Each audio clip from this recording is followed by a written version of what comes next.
Boa noite, sejam todos muito bem-vindos e muito bem-vindas. Hoje é segunda-feira e toda segunda-feira, segunda, quarta e sexta, às 19h30, nós temos esta conversa aqui. E esta conversa é sobre Libras. Qualquer assunto que você quiser sobre comunicação, tradução e interpretação, é só você mandar a sua pergunta, ou se você quiser entrar comigo aqui ao vivo, é só colocar "quero falar com você" e aí eu te chamo aqui para gente conversar. Até que você faça a sua pergunta, eu vou respondendo perguntas que vocês fizeram para mim durante um tempo atrás. E até hoje eu tenho uma história bem legal para compartilhar com vocês, pessoal, sobre uma pessoa surda que eu encontrei. Ela já tinha ele já tem uns 50 anos de idade, mais ou menos. E eu quero compartilhar essa história com vocês. Enquanto eu vou conversando e falando para vocês esse caso desse rapaz que é surdo, fica à vontade para colocar aqui alguma pergunta que você quer conversar comigo sobre, tá bom? Para quem não sabe, eu faço um trabalho voluntário com as pessoas surdas. Esse trabalho eu faço há mais de 20 anos. Boa noite, Silva, Mariana, tudo jóia? Seja muito bem-vinda. E aí, pessoal, eu fiz uma visita. Boa noite, Lídia.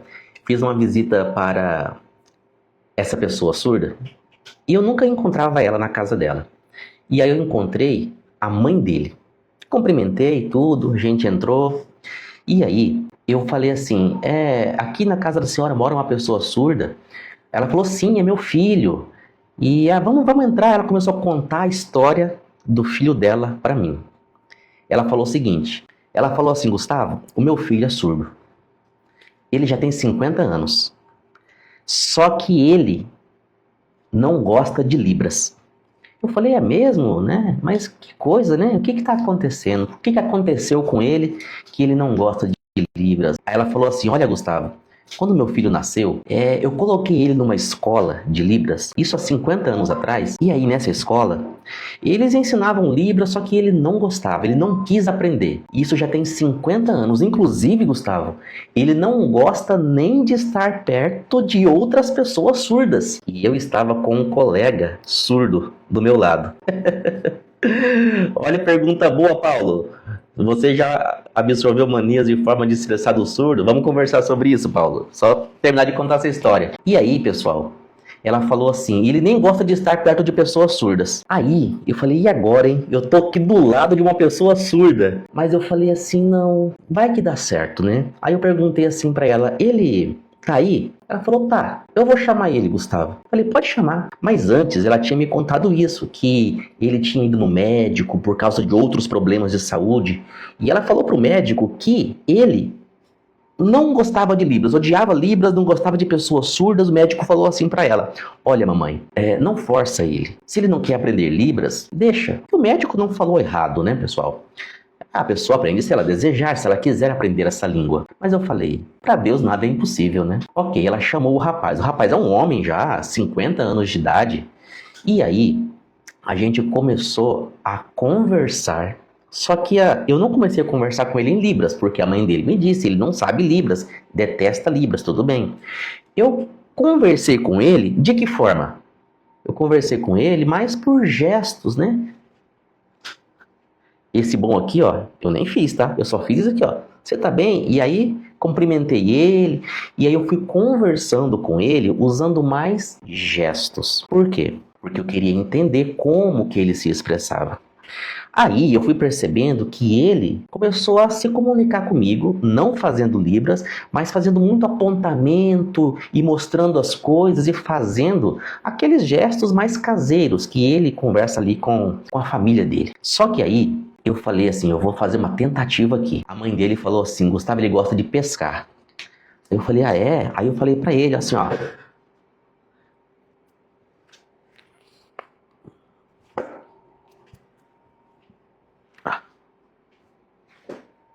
Eu perguntei pra ele, você gosta de pescar e você já pegou um peixe grande ou pequeno? Ele entendeu. Se ele gosta daquilo, essa é a conversa que eu vou ter com ele. Mas eu fiz mais usando classificadores mesmo. E ele entendeu e ele começou a se comunicar comigo. E nessas comunicações, aos poucos, eu fui inserindo a Libras devagarzinho. E aí, nessa conversa, eu ajudei ele a aprender o sinal de família e o sinal de cachoeira, porque eu peguei uma foto de uma família e mostrei para ele. Aí eu apontei pro homem, pra mulher, fiz sinais. E ele só observando assim, com a cara meio assim, desconfiado.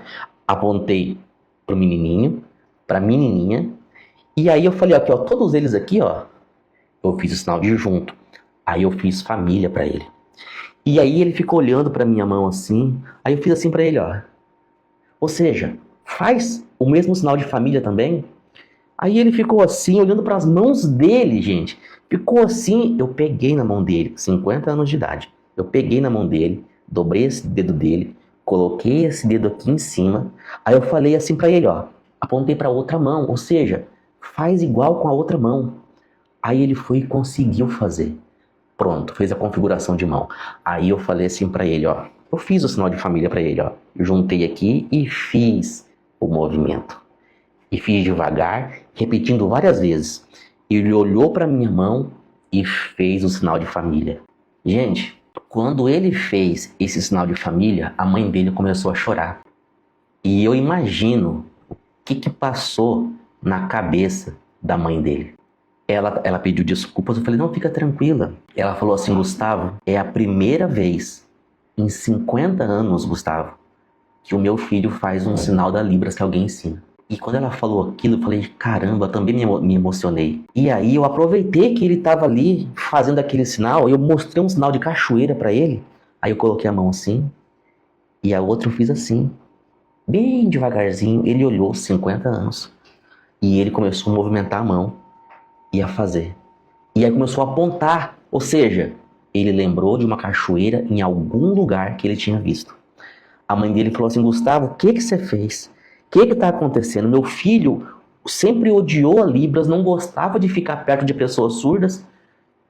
A primeira vez, Gustavo, em 50 anos, que eu vejo meu filho fazendo um sinal da Libras. Aí eu falei para ela assim, para Deus nada é impossível, né? Então assim, pessoal, por que eu quero compartilhar essa história aqui com vocês? Porque às vezes a gente acha que uma pessoa é de um jeito e tem um pensamento de um jeito e ela sempre vai ser daquele jeito. Mas nem sempre é assim. Anota isso. As pessoas mudam. As pessoas podem mudar. E no caso desse rapaz, eu vou chamar ele de João, tá? Não é o nome dele verdadeiro. No caso do João, ele mudou para melhor. E eu comentei assim com a mãe dele. Mamãe, o João, ele precisa perceber por si próprio que a Libras é uma língua completa, que ele pode aprender e pode se comunicar com a senhora. Mas eu não posso dar a entender para ele que sou eu que estou ali impondo aquilo para ele. Eu não posso passar esse sentimento para ele. Ele, por si só, tem que chegar nessa conclusão. Então, eu acho importante compartilhar isso com vocês, porque eu fiquei muito feliz com esse caso do João. E aí a mãe dele falou assim, Gustavo, que dia que você volta? Eu vou voltar lá, continuar a conversa com essa família, porque ela agora quer aprender Libras para se comunicar com o filho. Então, olha só, se você já passou por uma situação similar, ou talvez pode até passar, tá? A gente pode encontrar as pessoas assim. Pensa no seguinte, se eu puder falar assim, Gustavo, se eu encontrar uma pessoa desse mesmo jeito que você encontrou, que dica que você me daria? Que orientação que você me dá? A orientação que eu dou é a seguinte. Se você puder gravar na sua cabeça, ou se você puder anotar, anota aí. Ame as pessoas e você vai encontrar uma forma de ajudar elas.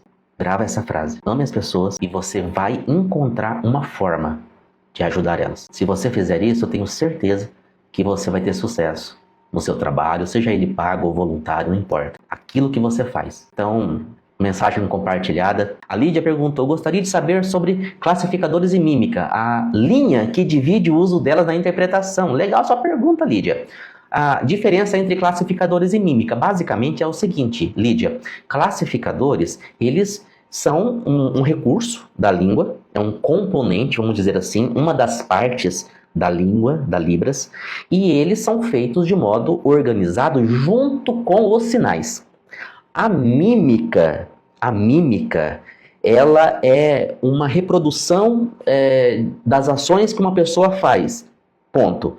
O classificador também faz isso, Lídia. Só que ele não faz só isso. Esse é o ponto, tá? O classificador de corpo, por exemplo, é bem isso. São recursos miméticos. O classificador de corpo, quando você incorpora uma pessoa numa ação que ela faz. Só que o classificador não é só isso, tá, Lídia? O classificador, ele também pode usar configurações de mão para representar outras coisas, animais, elementos da natureza. Então, é uma diferença bem grande entre eles, beleza, Lídia? Outra dúvida: as pessoas questionam se o surdo tem a capacidade de aprender. Claro que sim, claro que os surdos aprendem totalmente. Por que elas têm esse questionamento? Eu não sei. As pessoas surdas têm a capacidade normal como qualquer um de nós. Lídia, você tá aí? Eu vou chamar você para conversar comigo. Hum, Oi, Lídia, tudo jóia? tudo. Nossa, É. dúvida, Lídia. Você já respondeu, professor, foi aquela questão da mímica e do classificador, porque eu percebo que, em termos de desfazer, né, a mímica e o classificador, numa palestra, por exemplo, a linha que divide, né, entre usar o classificador e usar a mímica, né? Tem horas que você vai precisar usar a mímica e horas é o classificador. E que às vezes o próprio classificador é a mímica. Achei interessante esse ponto aí. Ah, beleza, então maravilha. Mas as pessoas acham que é uma coisa igual, né? É mímica, que a mímica é uma coisa que é feita em shows, né? Espetáculos, Às né? vezes é meio caricata, aí dá a impressão que não deve ser usada, né? Mas se está respondido, que maravilha, né? Maravilha. Mas você, Lídia, já assistiu o módulo de classificadores? Curso? Sim. No Fluência VIP. Isso. É. Então você viu que lá tem é, vários tipos de classificadores que a gente explica. Muito bem. Mas nenhuma pergunta mais. Você viu a história que eu contei do João? Sim. Muito interessante. Fiquei emocionado, Lídia. Pensou 50 anos tentando. A mãe, né? A mãe dele. O médico falou: não, não, não, não insiste. Mas eu acredito que quando colocaram ele na escola, talvez a escola com um jeito mais tradicional de ensinar, talvez ele não se adequou tanto, né? Não É, sei. com o tempo vai incorporando a facilidade de algumas coisas, acho que pegando o entendimento do sinal, né? Exatamente. Só para o pessoal que não conhece a Lídia já entrou no nosso treinamento, já está transformando a forma de pensar, né, Lídia? Já está entrando no mundo dos surdos. Você já nasceu de novo, Lídia. Tô aprendendo a condicionar o cérebro, condicionar a mente, que era uma coisa que às vezes a gente não se dá conta, que exercitar o cérebro dá para pensar de maneira diferente. E aí então a cabeça começa a pensar em libras. Exatamente, exatamente. A pessoa me perguntou assim, professor Gustavo, quanto tempo eu preciso para ser um intérprete de Libras? Olha só, pergunta boa, hein? Pergunta interessante. Ó, essa questão de tempo, pessoal, tanto para ficar fluente quanto para se tornar um tradutor e intérprete de Libras, é bem relativo, tá? Agora, os seus alunos, professor Gustavo, vamos modificar um pouquinho a pergunta. Em quanto tempo os nossos alunos estão aprendendo? Eu tive um aluno que em 9 meses estava já fazendo tradução e interpretação. Começou com a gente do zero, menos zero, zica. Igual a colega colocou aqui, todo zero, não tem problema. Mas ele se dedicou, ele se esforçou. O professor Gustavo falava assim para ele: David, coloca o pé aqui. E ele colocava o pé ali. David, coloca a mão aqui. E ele colocava a mão ali. É uma questão de confiança, tá? E às vezes, ó, eu vou falar uma coisa aqui para vocês. Vou confessar uma coisa aqui para vocês. Às vezes, o professor Gustavo dá uma atividade ou fala algo que você precisa fazer para você evoluir, chegar onde você quer, mas às vezes parece muito diferente. Muito diferente. Principalmente se você já fez outro curso antes. E aí, a pessoa fica assim, professor Gustavo, mas tem que fazer isso mesmo? Tem que fazer, tem que fazer. E quando a pessoa acredita no professor, acredita no método, outro detalhe, não mistura método, a coisa acontece. Acontece assim, e ó, o mais rápido e natural possível. Então, é um recadinho que eu preciso dar aí para vocês, certo? Ah, pergunta do início, Paulo. Cada surdo tem manias e jeito de se comunicar. Por ter muito contato com eles, você já absorveu, copiou o modo e jeito deles se expressarem? Sim ou não? Olha, Paulo, eu nunca me fiz essa pergunta. Uma pergunta interessante, né? Mas olha, eu acho que isso, Paulo, de você absorver a forma como uma pessoa sinaliza, eu acho que é real, tá? Eu acho que se você está próximo de pessoas que falam de um determinado jeito, pode ser que você absorva sim o jeito dessas pessoas conversar. Nunca percebi assim em uma pessoa surda em específico, tá? Mas uma coisa que me disseram, que eu não sei se é verdade, tá, Paulo? Que é o seguinte: me disseram assim, Gustavo, a sua Libras, ela é muito clara. Quando você sinaliza a sua Libras assim, a gente entende a sua datilologia, enfim, a forma como você faz fica muito claro para a pessoa surda. Agora, será que eu peguei isso de alguém? Não sei te dizer. Mas uma coisa eu sei te dizer, Paulo. Como eu vejo uma pessoa surda sinalizar, e se aquilo fica claro para mim, eu vou querer sinalizar da mesma forma. E quando eu vejo uma pessoa sinalizando e não tem clareza naquilo que ela está fazendo, eu olho e penso: caramba, se um dia eu precisar falar alguma coisa, eu não vou querer fazer desse jeito, porque desse jeito vai ficar confuso ou difícil da outra pessoa entender. Então, esse exercício, Paulo, eu faço ele há 23 anos, sabe? Então, toda vez que eu for sinalizar, eu me coloco no lugar da outra pessoa, pensando como o surdo pensa. Vocês vão me ouvir falar isso, gente, toda vez que eu aparecer aqui, porque é a base, tá? É o que vocês encontram aqui. Em outros lugares, vocês vão encontrar um sinal disso, sinal daquilo. Vamos aprender sinal. E não tá errado, tá? Você tem que aprender sinais. Eu também ensino. Inclusive, nosso treinamento pessoal tá aberto, tá? A gente reabriu a nossa Black Libras VIP Vitalícia. Então, ó, se você quiser entrar no nosso treinamento e ser meu aluno, ter o curso para sempre, para o resto da vida, vai no link da bio, toca, entra e já se torna meu aluno. Então lá eu ensino todos os. A gente tem uma pasta com mais de 2.500 sinais gravados em vídeo, separados por assunto. Ou seja, tem muitos sinais.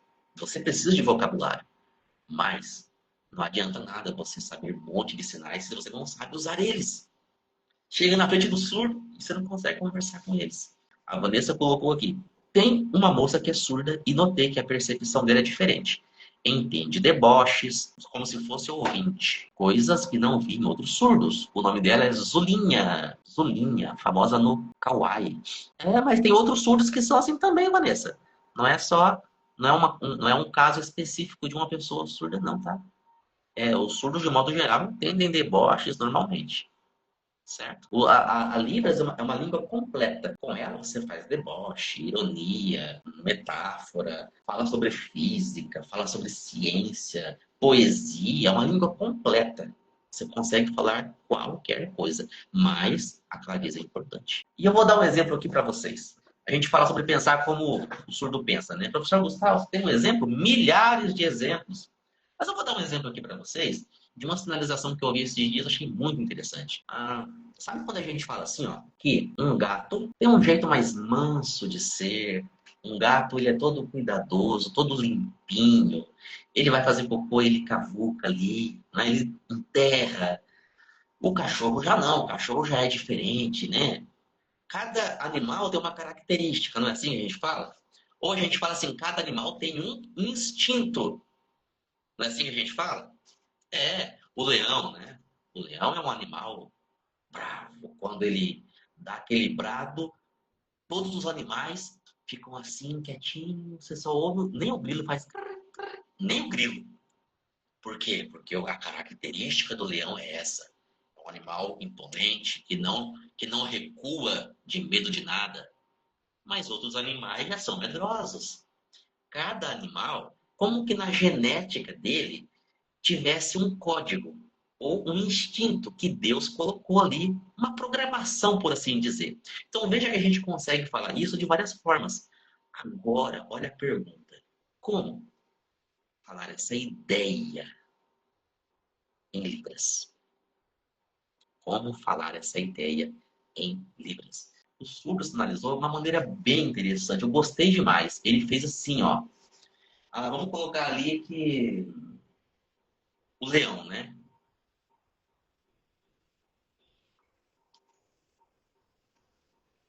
Ele colocou isso. Ele fez esse sinal aqui, em R, que você coloca aqui, ó, tan, tan, tan, tan, que Deus colocou isso dentro dele. A ideia dessa sinalização é isso que a gente conversou. É o instinto do animal, são as características que Deus projetou para ele. E ele fez assim. Combinou. Ficou muito bacana, porque são características ou algo pré-programado. É algo que já está instalado neles e Deus colocou dentro. Ou seja, se você vê uma pessoa surda sinalizando isso, você não vai falar, o animal tem regras dentro dele. Não é isso. Você faz isso se você ainda não aprendeu a pensar como o surdo pensa. Se você fez um curso que só te ensinou sinais de palavras ou palavras de sinais. E não passa disso. Só que aí, quando você vê o surdo sinalizar, você não entende. Ou, quando você quer conversar com o surdo, ele não te entende. Porque você não aprendeu a pensar de um modo diferente. Você não aprendeu a pensar pelo sentido, pelas ideias. E é isso que a gente masteriza, ensina, pratica, bate o martelo. E aí a sua mente faz assim, ó, fica cada vez mais fácil. Tanto falar, traduzir e interpretar. Por exemplo, né? Geralmente aqui é costume a gente utilizar, né, essa configuração de mão para representar o nosso rosto. Quando eu não quero fazer um sinal do rosto, né? Eu faço ele semelhante na mão, uso minha mão como espelho, né? Por exemplo, eu tô conversando com uma pessoa, com um surdo, mas eu não quero fazer o sinal da pessoa que está do meu lado. Às vezes é uma fofoca, ou às vezes é alguma coisa bem pessoal. Aí eu tô lá conversando com a pessoa, aí eu faço o sinal da pessoa aqui na minha mão. Por exemplo, Paulo, fazer o sinal de Paulo. Aí eu faço semelhante aqui, Paulo. Ou faço a datilologia, o Gustavo, aí o sinal dele, né, Gustavo. Aí eu pego e faço aqui, fico fazendo aqui. Então eu uso uma minha mão como sendo meu rosto, como ponto central, e a minha outra mão eu vou fazendo a sinalização em volta dele. Aí, alguns sinais eu faço a datilologia e faço sinal e vou fazendo. E tem esse tipo de conversa também em Libras, que a gente faz muito aqui, usa muito aqui. Só que o nome eu não lembro. Eu não sei se, eu não sei se aí vocês também têm um hábito de usar esse tipo de estratégia de conversação. Usamos. O Brasil inteiro faz isso. É, legal. O Brasil inteiro faz isso. Aí você queria saber o nome que se dá para isso? Tem um nome específico ou só uma estratégia de conversação? Não sei. Talvez tenha um nome, tá, Paulo? Mas eu não vou me lembrar aqui, não. Mas você reduz a sua sinalização, né? Você reduz. É como se fosse um zoom, né? Que você. Isso.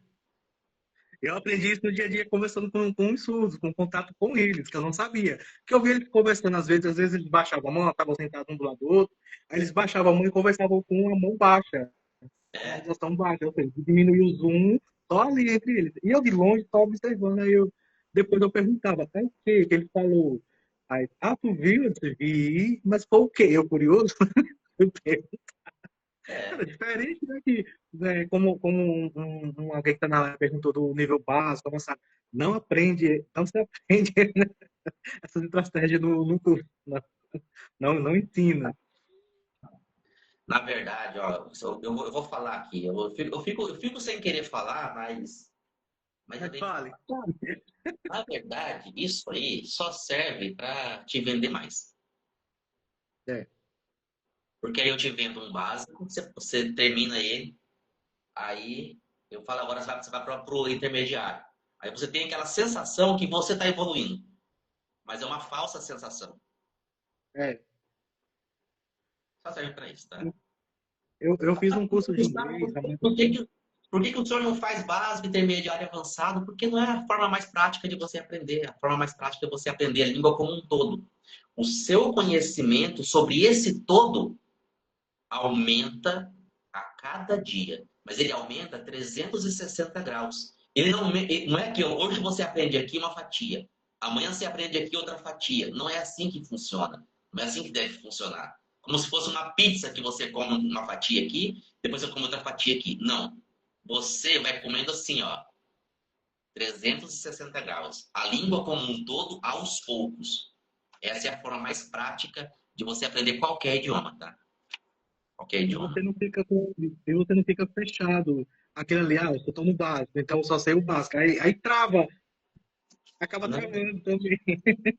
E não existe consenso, Paulo, sobre o que é o nível básico, o que é o nível avançado, o que é o nível intermediário de aprendizado. Existe sim um consenso daquilo que você consegue realizar dentro desses níveis, mas não entre o que você aprende. Então, assim, não funciona, tá? A gente faz uma forma de você aprender o mais rápido possível, da forma mais natural possível também. Mas, ó, Paulo, se Oi. você tiver mais uma pergunta, faça. Do contrário, eu entro e, ó, se você quiser ser meu aluno, entra agora que você já entra na aula ao vivo, que eu vou ter que sair para entrar na aula com os meus alunos. E a Margarete vai estar lá, tá aqui, mas vai estar lá. Tá liberado, a gente libera. Então tá bom, Paulo. Ó, abraço novamente. Obrigado pela conversa, gente. Quarta-feira, ó, segunda, quarta e sexta. A gente tá aqui às 19h30, tá bom? Link da bio, quem quiser aproveitar a Black. Um forte abraço, gente. Até quarta.